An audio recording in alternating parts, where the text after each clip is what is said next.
Hello friends, आज आपण forfeiture of shares याच्या एंट्रीज पाहणार आहोत. आता फॉरफिचर ऑफ शेअरची नॉर्मल एंट्री तरी सर्वांनाच माहिती आहे, बरोबर. आपण सुरुवातीला बेसिक एंट्रीजमध्ये पाहिलेले आहेत.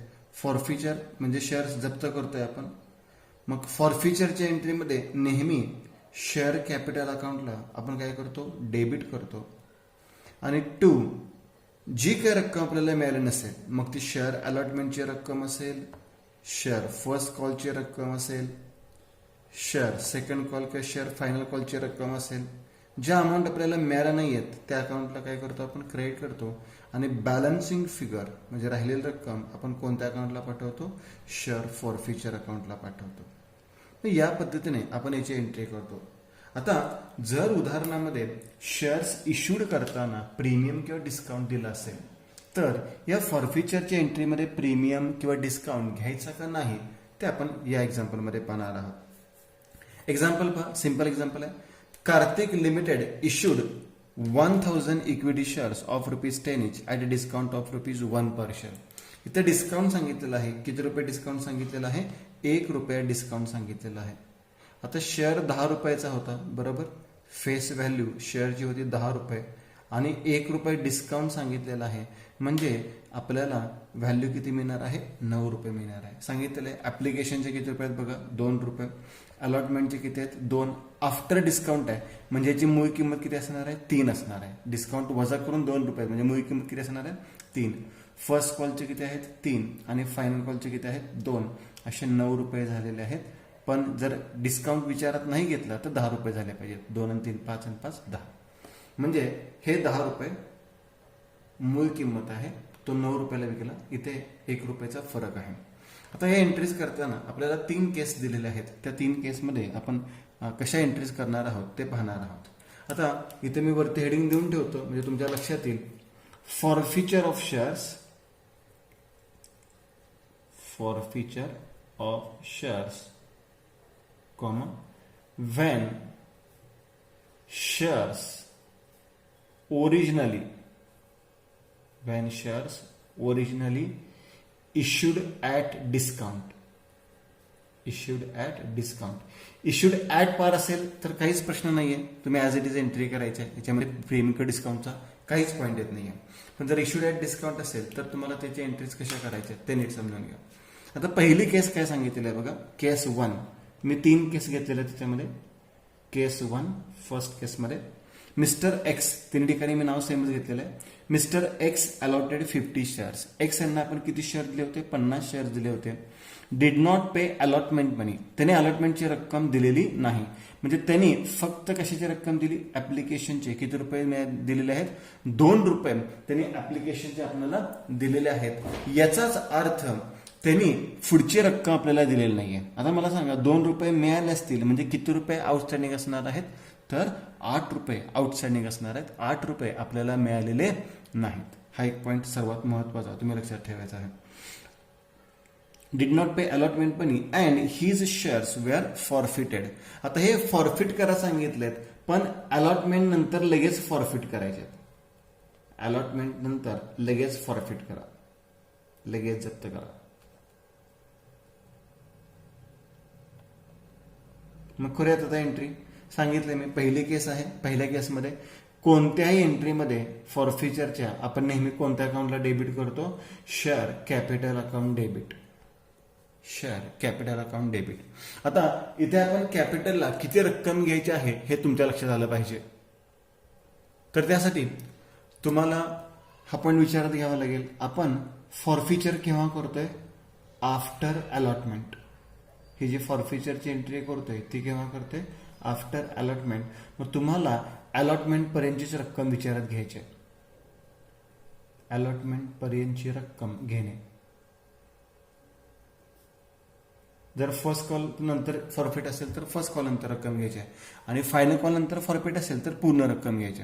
आता अलॉटमेंट पर्यंतची रक्कम घ्यायची आहे. अलॉटमेंट पर्यंतची रक्कम म्हणजे हे ₹2 आणि हे ₹2 न म्हणता आपण किती रुपये म्हणायचे आहेत, ₹3. कारण की याची मूळ किंमत किती रुपये, ₹3. आणि कॅपिटलला नेहमी मूळ किंमत दाखवतो. म्हणजे 2 आणि 3 किती रुपये झाले, 5. आता याच्यात जर तुमचं कन्फ्युजन होत असेल तर सोपी पद्धत सांगतो. आपण आता अलॉटमेंट नंतर फॉरफिट करतोय. अलॉटमेंट नंतर कोणकोणते कॉल आहेत? फर्स्ट कॉल आणि फायनल कॉल. फर्स्ट आणि फायनल कॉलचे किती रुपये आहेत? 5 रुपये. 10 पैकी 5 मिळालेले नाहीत, म्हणजे आपल्याकडे जमा किती आहेत कॅपिटलला? 5 रुपये. मग शेअर कॅपिटलला किती शेअर्स फॉरफिट करतोय आपण? 50 शेअर्स फॉरफिट करतोय. 50 शेअर्स गुणिले किती रुपये प्रमाणे दाखवायचे? 5 रुपये प्रमाणे दाखवायचे, म्हणजे 250 रुपये. आता डिस्काउंटचा पॉईंट याच्यामध्ये घ्यायचा का नाही, तर लक्षात घ्या, अलॉटमेंटमध्ये डिस्काउंट आहे किंवा हा जो शेअर कॅपिटलची रक्कम 5 रुपये आहे, ह्या 5 रुपयेमध्ये 1 रुपये काय आहे? डिस्काउंट आहे, तो पण आपल्याला कॅन्सल करावा लागणार आहे. मग to discount on issue of shares, discount on issue of shares किती येणार आहे? 50 गुणिले 1 रुपये डिस्काउंट आहे, म्हणजे 50 रुपये. म्हणजे तुमच्या लक्षात येईल की डेबिटला 250 आणि क्रेडिटला 50, म्हणजे 200 रुपयाचीच ऍक्च्युअली एंट्री झाली. डेबिटला 200 रुपये झालेले आहेत, म्हणजेच हे 5 रुपयातील 1 रुपये कॅन्सल केला, म्हणजे किती रुपये आपण विचारात घेतलेले आहेत? 4 रुपये विचारात घेतलेले आहेत. मग share capital account debit to discount on issue of shares account debit to, आता कोणती रक्कम मिळाली नव्हती आपल्याला? तर अलॉटमेंटची. To share allotment account, to share allotment account 50 गुणिले, आता अलॉटमेंटचे 2 रुपये फक्त सांगितले, तर 2 रुपयेच विचारात घ्यायचे आहेत. अलॉटमेंटचे 2 रुपये म्हणजे किती रुपये झाले? 100 रुपये. म्हणजे डिस्काउंट आणि अलॉटमेंट अशी एकूण 3 रुपये होते, त्याचे आपण डिवायडेशन केलं, फोड केलेले आहे. 2 रुपये सांगितलेली किंमत आणि 1 रुपये डिस्काउंट, असे 3 रुपये होते. त्याचं डिस्ट्रीब्युशन आपण घेतलेलं आहे. टू राहिलेली रक्कम कोणत्या अकाउंटला पाठवतो आपण? Share forfeiture account, to share forfeiture account, कंसामध्ये याला म्हणतो आपण बॅलन्स, आणि हा बॅलन्स किती रुपये असणार आहे? 100 रुपये असणार आहे. आणि याचं नॅरेशन कसं येणार? पहिल्याचं नॅरेशन लिहून देतो मी. Being forfeiture of 50 shares upon non payment of allotment money, याला आपण इमिजिएट फॉरफिचर म्हणतो, म्हणजे फायनल कॉल नंतर फॉरफिट नाही आहे. आता केस सेकंड पाहूयात. सेकंड केस याच्यापेक्षा थोडीशी वेगळी दिली. पाहता, mister x who was allotted 50 shares did not pay allotment and first call and his shares were forfeited. म्हणजे हे आपल्याला कधी फॉरफिट करायचे? After first call. First call नंतर फॉरफिट करायचे. मग मला सांगा, आता मागाशी सांगितल्याप्रमाणे इथं आपण रक्कम कुठली घ्यायची? फर्स्ट कॉल पर्यंतची रक्कम घ्यायची. फर्स्ट कॉल पर्यंतची रक्कम घेणे, पूर्ण रक्कम नाही घ्यायची. फर्स्ट कॉल पर्यंतची रक्कम घेणे. आता फर्स्ट कॉल पर्यंतची म्हणजे फायनल कॉल घ्यायचा नाहीये. 10 रुपयातले 2 रुपये फायनल कॉलचे घ्यायचे नाहीत, म्हणजे घ्यायचे किती रुपये? 8 रुपये. मग करूयात एंट्री. फॉरफिचरच्या एंट्रीमध्ये कॅपिटल अकाउंटला डेबिट करतो आपण. Share capital account debit, shares तेवढे सांगितलेत मी, 50 गुणिले 8, 8 पंचे 40, 400 रुपये. टू डिस्काउंट, त्याच्यामध्ये इन्क्लूड आहे तो डिस्काउंट आपण बाजूला करूयात. To discount on issue of shares 50 गुणिले 1 रुपये डिस्काउंट याच्यामध्ये, तो 50 रुपये डिस्काउंट आपण बाजूला केला. टू आता कोणकोणती रक्कम मिळालेली नाही बघा? अलॉटमेंट मनी आणि first call money. To share allotment account, to share allotment account 50 गुणिले अलॉटमेंटचे किती रुपये? 2 रुपये, 100 रुपये. आणि to share first call account, इथे फर्स्ट कॉल सुद्धा नाही मिळालेला. To share first call account 50 गुणिले फर्स्ट कॉलचे किती रुपये आहेत? 3 रुपये, म्हणजे 150 रुपये. आणि राहिलेली रक्कम आपण कोणत्या अकाउंटला पाठवतो? To share forfeiture account, कंसामध्ये म्हणतो आपण बॅलन्स. मग किती आहेत बघा? 100, 200, 300, 100 रुपये फॉर फ्युचर अकाउंटला बॅलन्स आला. आणि narration being forfeiture of 50 shares upon non payment of allotment and first call money. बरोबर. आता यानंतर केस नंबर 3. केस 3 हे नॉर्मल एंट्री असते, ह्याच्यामध्ये तुम्हाला जास्त कन्फ्युजन होणार नाही. Mister X was allotted 50 shares, did not pay first and final call and he shares were forfeited. त्याने फक्त फर्स्ट कॉल आणि फायनल कॉल दिलेला नाहीये. पण ही एंट्री कधी करतोय आपण? आफ्टर फायनल कॉल करतोय. बरोबर. म्हणजे ही एंट्री करतोय आपण after final call. Final call नंतर, म्हणजे फायनल कॉल पर्यंत रक्कम घ्यायची आपल्याला. फायनल कॉल पर्यंतच, म्हणजेच पूर्ण रक्कम आपल्याला घ्यायची आहे. म्हणजेच आपल्याला पूर्ण रक्कम घ्यायची आहे. आता इथे आपल्याला कशी एंट्री करावी लागणार आहे बघा. Share capital account debit 50 shares मी सर्व ठिकाणी घेतले. 50 गुणिले पूर्ण रक्कम किती आहे 10 रुपये, म्हणजे डेबिटला किती रुपये आले 500 रुपये. 2 डिस्काउंट आहे तो डिस्काउंट आधी कॅन्सल करूयात. To discount on issue of shares 50 गुणिले 1 रुपया, म्हणजे क्रेडिट साईडला किती आले 50 रुपये, म्हणजे 9 रुपयाचा शेअर झाला. आता इथे अलॉटमेंटची रक्कम नाहीये, त्यामुळे डायरेक्ट काय घ्यायचं आहे share first call. To share first call 50 गुणिले फर्स्ट कॉलची रक्कम किती आहे 2 रुपये, सॉरी फर्स्ट कॉलची रक्कम किती आहे 3 रुपये आहे. फर्स्ट कॉलचे 3 रुपये आणि to share final call. To share final call, final कॉलचे किती रुपये आहेत 2 रुपये. 50 गुणिले 2 म्हणजे 100 रुपये. आणि राहिलेली रक्कम कुठे पाठवतो आपण शेअर फॉरफिचर अकाउंटला पाठवतो. कंसामध्ये बॅलन्स किती रुपये येणार आहे 100, 200, 300, 400, 500, 200 रुपये. आणि narration being forfeiture of 50 shares upon non payment of first and final call किंवा कॉल मनी. आता इथे आपण डिस्काउंट प्रत्येक ठिकाणी घेतलेला आहे, लक्षात घ्या. जर डिस्काउंट असेल तर फॉरफिचरच्या प्रत्येक एंट्रीमध्ये आपल्याला घ्यावा लागतो. परंतु जर प्रीमियम सांगितलं असेल तर मात्र सेम याच पद्धतीने करून चालणार नाहीये. तर प्रीमियम आपल्याला मिळालेला आहे का नाही याचा विचार करून आपल्याला प्रीमियमची एंट्रीज करायच्या आहेत. बघा नॉर्मल एंट्री तर तुम्हाला मी सांगितलेलीच आहे. फॉरफिचरची नॉर्मल एंट्री या पद्धतीने असते. आणि जर डिस्काउंट असेल तर डिस्काउंट आपण प्रत्येक ठिकाणी घ्यायचं आहे, फॉरफिचरमध्ये आणि रिइश्यूमध्ये. आणि याचं एक एक्झाम्पल आपण पुढच्या लेक्चरमध्ये घेणारच आहोत. आणि मी तिथे असं टेक्स्टबुकमध्ये असं दिलेलं आहे, असा त्याचा उल्लेख केलेला आहे. म्हणजेच आपण ह्याच्या आधी हा जे पॉईंट पाहिलेले आहेत हे पॉईंट तुम्हाला पुढच्या लेक्चरमध्ये कव्हर होणार आहेत. आता आपण पुढचा पॉईंट पाहूयात. जर फॉरफिचर ऑफ शेअर्स कधी केले असतील, जर इश्यूड ॲट प्रीमियम असेल, पूर्वी आपण जे इश्यू ॲट प्रीमियम असेल तर त्याचे एंट्रीज कशा करतो ते आपल्याला आता पाहायचे आहे.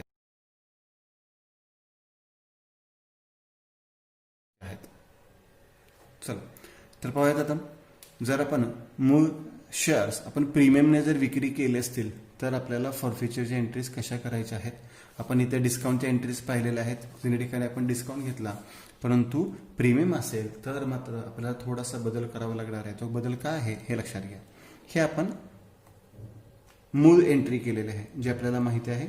जर आपण शेअर्स इश्यूड ॲट पार असेल, शेअर्स इश्यूड ॲट पार असेल तर आपण याच्यामध्ये प्रीमियम किंवा डिस्काउंटचा विचार करत नाही फॉरफिचरमध्ये. तर त्याच्यामध्ये काहीच कन्फ्युजन नाही आहे. परंतु जर प्रीमियम असेल तर आपल्याला काय करायचं आहे लक्षात घ्या. Ganesh limited issued 4000 equity shares of ₹100 each at a premium of ₹2 per share. म्हणजे 10 रुपयाचा मूळ शेअर आहे, पण प्रीमियम किती रुपये आहे 2 रुपये. म्हणजे शेअर किती रुपयाला दिला आहे 12 रुपयाला. त्याच्यात ॲप्लिकेशनचे किती रुपये सांगितले बघा 2 रुपये. अलॉटमेंटचे किती सांगितलेत 5 रुपये. आता हे 5 रुपये कसे आले तर इन्क्लुडिंग प्रीमियम, म्हणजे 2 रुपये इन्क्लूड आहेत. म्हणजे मूळ किंमत किती असणार आहे 3 अधिक 2 बरोबर. नंतर फर्स्ट कॉलचे किती रुपये आहेत 3 रुपये आणि फायनल कॉलचे किती रुपये आहेत 2 रुपये. असे एकूण 12 रुपये होत आहेत बरोबर. आता हे 12 कसे तर हे 2, 3 2 5, 5 आणि 3 8, 8 आणि 2 10 प्लस हे 2 रुपये प्रीमियमचे, असे 12 रुपये होत आहेत. आता इथे आपल्याला एंट्रीज कशा करायच्या त्या नीट समजून घ्या. आता इथे जो प्रीमियम दिलेला आहे तो प्रीमियम कशामध्ये आहे अलॉटमेंटमध्ये प्रीमियम आहे. मग बघूयात आता अलॉटमेंटमध्ये प्रीमियम आहे तर एक पॉईंट लक्षात घ्यायचा. जेव्हा आपल्याला अलॉटमेंटची रक्कम मिळाली नसेल तेव्हाच फक्त फॉरफिचरमध्ये प्रीमियम घ्यायचा. बघा जिथे अलॉटमेंटचा उल्लेख होईल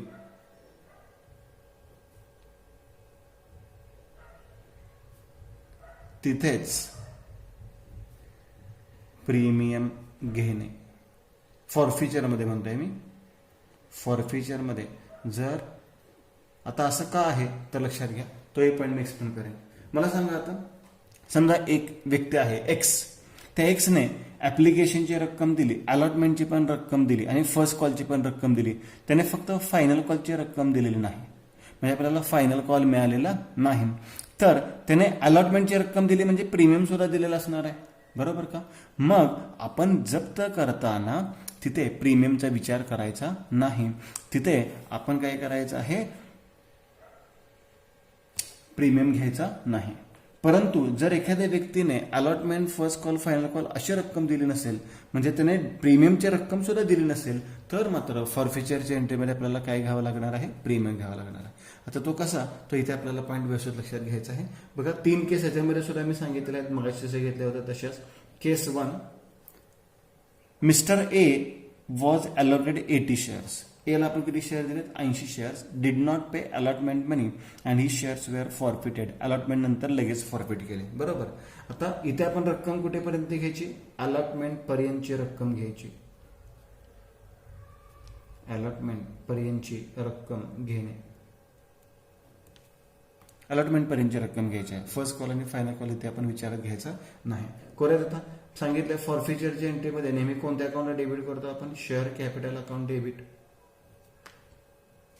किती शेअर्स जप्त करायचे आहेत आपल्याला? 80 शेअर जप्त करायचे आहेत एचे, गुणिले. आता अलॉटमेंट पर्यंत रक्कम घ्यायची आहे. अलॉटमेंटची रक्कम तशी पाहिली तर 5 आणि 2 7 होते, पण यात प्रीमियम 2 रुपये आहे. तो 7 मधला 2 रुपये प्रीमियम बाजूला काढला तर मूळ किंमत किती येणार? 5. ह्याच्यात कन्फ्युजन होत असेल तर फर्स्ट आणि फायनल कॉलची रक्कम घ्या. किती? 3 आणि 2 5. 5 रुपये मिळालेले नाही आहेत, म्हणजे 5 रुपये मिळालेले असणार. बरोबर. म्हणजे इथे 5 रुपये दाखवले, म्हणजे रक्कम किती आली? 400. आता याने आपल्याला अलॉटमेंटचीच रक्कम दिलेली नाहीये, म्हणजे इथे आपल्याला काय घ्यावं लागणार आहे? प्रीमियम सुद्धा घ्यावं लागणार आहे. Share premium account debit. Share premium account debit, याला सिक्युरिटी प्रीमियम सुद्धा म्हणतात. शेअर प्रीमियम अकाउंट डेबिट 80 गुणिले 2 म्हणजे 160 रुपये. म्हणजे 7 रुपये झाले का? जसे अलॉटमेंट आणि फर्स्ट कॉल, अलॉटमेंट आणि ऍप्लिकेशनचे एकूण किती रुपये होतात? 7. तसे ते डेबिटला 7 रुपये झालेले आहेत. 2, कोणकोणती रक्कम मिळालेली नाही आपल्याला? To share allotment account. To share allotment account कंसात 80 गुणिले अलॉटमेंटची रक्कम किती रुपये आहे? 5 रुपये आहे. तर इथे 5 रुपयाचं लिहावं लागेल, म्हणजे किती रुपये आले? 400 रुपये. आणि 2 share forfeiture account. To share forfeiture account कंसामध्ये आपण काय म्हणूयात? बॅलन्स. आता बॅलन्स एक इथे 560 आहेत, इथे 400 आहेत, म्हणजे इथे फरक किती आलेला आहे? 160 रुपये फरक आलेला आहे. तो आपण फॉरफिचर अकाउंटला ट्रान्सफर केला. म्हणजेच काय की हे जे 2 रुपये प्रीमियमचे तुम्ही घेतलेले आहेत. आता मी एक छोटासा पॉईंट तुम्हाला एक्सप्लेन करू सांगतो, म्हणजे तुमच्या लक्षात येईल. जर आपण इथे प्रीमियम विचारात घेतला नाही तर त्याची एंट्री कशी होऊ शकते? बघा, सिंपल पद्धतीने सांगतो. Share capital. शेअर कॅपिटल किती रुपये प्रमाणे येणार? 80 गुणिले 5 रुपये प्रमाणे येणार. बरोबर. किती रुपये येणार आहे? 400. बरोबर. आता शेअर प्रीमियम नाही घेतला. To share allotment. To share allotment 80 गुणिले, आता अलॉटमेंटचा प्रीमियम नका घेऊ, मूळ किंमत घ्या. मूळ किंमत किती रुपये आहे? 3 रुपये. म्हणजे किती रुपये झाले? 240 रुपये. आणि to share forfeiture. To share forfeiture balancing free किती आली? 160 रुपये आली. परंतु ही पद्धत चालत नाहीये. तर आपल्याला जसं प्रीमियम, त्याने जर प्रीमियम दिला असेल तर तो प्रीमियम आपल्याला फॉरफिचरमध्ये लिहावाच लागेल. कसंही केलं तर आपलं उत्तर तेच येणार आहे, पण आपण तो प्रीमियम फॉरफिचरमध्ये दाखवायचा आहे. आता ही झाली पहिली एंट्री. आता नॅरेशन ते चालू being forfeiture of 80 shares, 80 shares upon non payment of allotment money. आता केस सेकंड केस बघूयात. आता सेकंड केस काय आहे? Mister B was allotted 80 shares, did not pay allotment and first call and he shares were forfeited. First call नंतर forfeit करायचे आहेत, पण याच्यामध्ये सुद्धा अलॉटमेंटचा उल्लेख केलाय, म्हणजे फॉरफिचरच्या एंट्रीमध्ये सुद्धा प्रीमियमचा उल्लेख करायचा आहे, कारण की अलॉटमेंटमध्ये प्रीमियम आहे. मग करूयात आता सुरुवात. काय एंट्री करणार आहोत आपण? Share capital account debit. Share capital account debit 80 गुणिले, आता रक्कम कुठेपर्यंत घ्यायची आपण? फर्स्ट कॉल पर्यंतची रक्कम घ्यायची. फर्स्ट कॉल पर्यंतची रक्कम घेणे, कारण की फर्स्ट कॉल नंतर फॉरफिट केलेला आहे.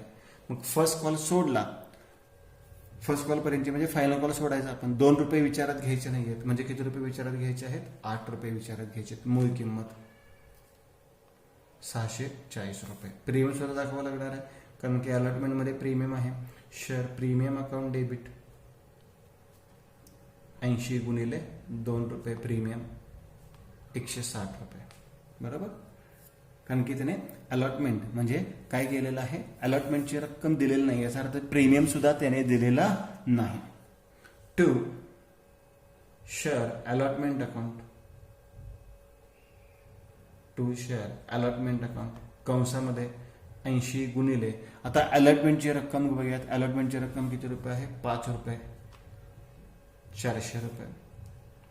2 share first call account, 2 share first call account 80 गुणिले, आता फर्स्ट कॉल किती रुपयाचा आहे, 3 रुपयाचा आहे, 240 रुपये. आणि राहिलेली रक्कम कोणत्या अकाउंटला पाठवतो आपण, टू शेअर फॉरफिचर अकाउंट कंसामध्ये म्हणतो आपण बॅलन्स, कंसामध्ये म्हणतो बॅलन्स. आता कॅल्क्युलेशन करूयात, 160 रुपयेच. या पद्धतीने आपण केस सेकंड सॉल्व्ह केलेले आहे. Narration being forfeiture of 80 shares आपण non payment of allotment and first call. बरोबर. आता केस थर्ड आहे ती महत्वाची आहे. केस थर्ड आहे ती महत्वाची आहे, याला मी स्टार करतो. आता एक पॉईंट लक्षात घ्या, इथे डिस्काउंटचा पॉईंट मी तुम्हाला एक्सप्लेन केला. डिस्काउंट तिन्ही एंट्रीमध्ये आलेला आहे. जरी त्या अलॉटमेंटचा उल्लेख नसेल तरी डिस्काउंट आपण विचारात घेणार, कारण की कॅपिटलला आपण मूळ किंमत घेतो, डिस्काउंट त्यातून वजा करतो. पण आता या केसमध्ये आपल्याला काय लक्षात ठेवायचं बघा, mister C was allotted 80 shares, did not pay first and final call. इथे अलॉटमेंटचा उल्लेख आहे का, नाही. म्हणजे सी ने प्रीमियमची रक्कम दिलेली आहे. सीने आपल्याला काय केलंय, प्रीमियम दिलेला आहे. परत एकदा रिपीट करतो. पाहता या केसमध्ये काय करायचं आहे, mister C was allotted 80 shares, did not pay first and final call. म्हणजेच सी ने आपल्याला प्रीमियमची रक्कम अलॉटमेंट सोबत दिलेली आहे, त्यामुळे या एंट्रीमध्ये आपण प्रीमियम घेणार नाही. मग share capital account debit, share capital account debit. आता ही एंट्री कधी करतोय आपण, फायनल कॉल नंतर करतोय. फायनल कॉल पर्यंतची म्हणजेच कुठली रक्कम घ्यायची, पूर्ण किंमत घेणे किंवा रक्कम घेणे. मग सांगा आता पूर्ण किंमत 80 गुणिले एका शेअरची मूळ किंमत किती आहे, 10 रुपये. मूळ किंमत घेतो आपण म्हणजे 800 रुपये. आता यात आपण प्रीमियम घ्यायचा नाही. बरोबर. 2 share first call, to share first call. थोडक्यात तुम्ही असं लक्षात ठेवा, अलॉटमेंट मध्ये प्रीमियम आहे, मग अलॉटमेंट असेल तरच प्रीमियम घ्यायचा, अलॉटमेंट नसेल तर प्रीमियम घ्यायचा नाही. इथे मी लिहून ठेवलंय, जिथे अलॉटमेंटचा उल्लेख होईल तिथेच प्रीमियम घेणे फॉरफिचर मध्ये. टू शेअर फर्स्ट कॉल 80 गुणिले फर्स्ट कॉल किती रुपयाचा आहे, 3 रुपयाचा, 240. To share final call, to share final call 80 गुणिले 2 म्हणजे 1 शेअर.